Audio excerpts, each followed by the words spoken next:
For this module, you have Chapter 5 of the Marketing PowerPoints and the STAR report. And so I know I told you in Module 3 that I would stop harping on it, but I've actually set aside a module for you to, and this is just where I think you should be.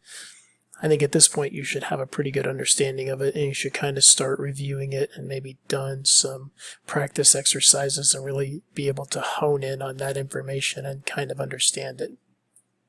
And as I said, this isn't information to do because we think you should do it. It's important and it's critical for our industry, and you will hear it a lot of times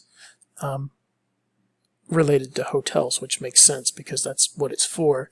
But start to think of it from a revenue management standpoint and how you could apply information like this to nightclubs and golf courses and any other thing, because having a firm understanding of where we stand as a unit, as a property is great, but it's also nice to know our comparisons to everyone around us in a similar situation, so we can really see if we're capturing everything that we need to. So the ability to do that becomes a skill that you can use and translate to many different aspects of business. So that's why we want you to go beyond this bottom line thinking of, hey, we're making money, that's great. Well, what else is there? And that's kind of where analyzing the STAR report comes in handy.